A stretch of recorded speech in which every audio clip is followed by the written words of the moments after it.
Welcome to The Explainer. Today we are uncorking the story of one of Italy's most famous wines. And, let's be honest, it can be one of the most confusing. Chianti. We're going to go on a little journey, right from the rolling hills of Tuscany straight into your glass. And that quote really nails it. This is exactly where we have to start. See, to really get Chianti, you have to picture where it comes from. It's not just a wine, it's literally the taste of a specific place, a landscape right in the heart of Tuscany that has just captivated people for centuries. So our journey really begins in the land itself, this incredible historic region nestled right between the old rival cities of Florence and Siena. The whole identity of this wine is shaped by this beautiful and often fiercely contested territory. Yeah, this is not some newfangled invention. Chianti's history is pretty much as old as Italy itself. I mean, the tradition of making wine here stretches all the way back to the Etruscans and Romans. Then it was championed by these powerful families during the Middle Ages. And then, and this is a huge moment, in 1716, its core territory was officially defined. That decision really set the stage for everything that was to come. Okay, so now let's meet the main character in our story, because a great region is nothing without a great grape, right? And for Chianti, that grape is Sangiovese. It is what gives this wine its totally unmistakable identity. Sangiovese is without a doubt what gives Chianti its soul. You see those notes there? High acidity, firm tannins, that's the secret sauce.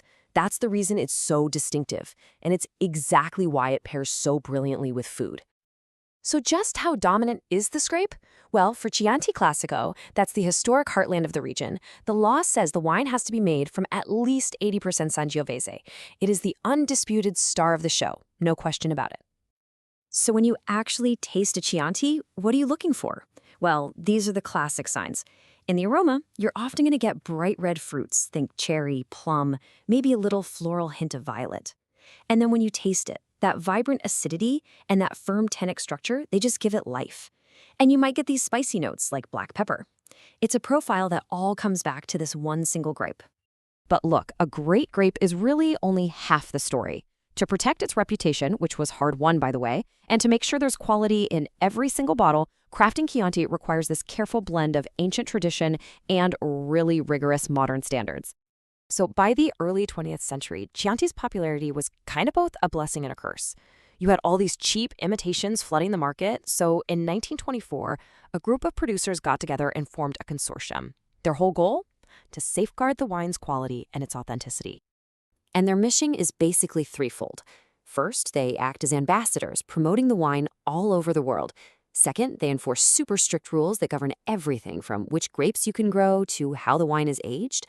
And third, and this is crucial, they protect the Chianti Classico name from fraud. And their mark of quality? It's the iconic Gallo Nero, the black rooster.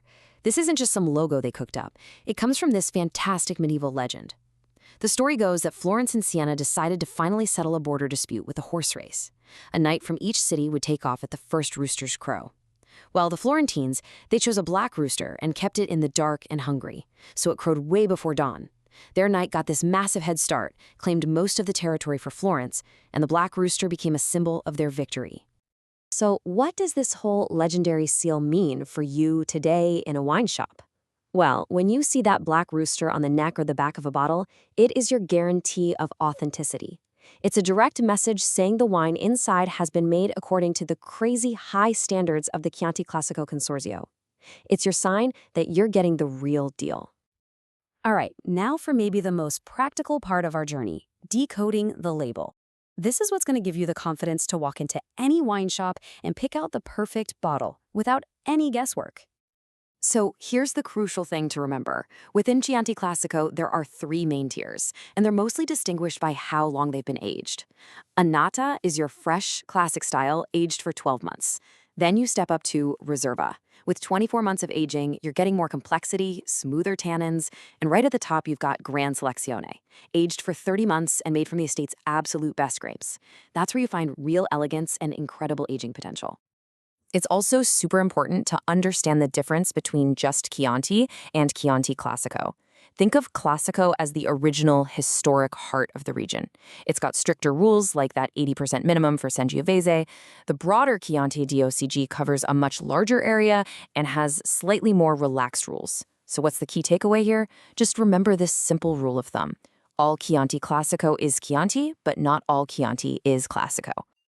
We've gone from the land to the label. So now let's bring it all together where it really matters most, in the glass and at the dinner table. How do you actually get the most out of your bottle? Remember that high acidity we talked about? That makes Chianti unbelievably food-friendly. It's the classic partner for anything with a tomato-based sauce, because the acidity in the wine just perfectly balances the acidity in the tomatoes. It's also fantastic with grilled meats, cured salami, and those amazing aged cheeses like pecorino. It really is the quintessential Italian food wine. And here is a quick but absolutely essential tip for the best experience. Please don't serve your Chianti too warm. You want to aim for just a little below room temperature, about 16 to 18 degrees Celsius. That little bit of a chill helps its bright cherry and violet aromas to really pop and just keeps the wine feeling fresh and vibrant. You know, for centuries, Chianti has masterfully balanced its deep traditions with the need to evolve. And today, it faces all new challenges, like a changing climate and shifting tastes. And that really leaves us with a final thought. As this ancient wine continues to adapt, what will the next chapter of this timeless Tuscan classic even taste like?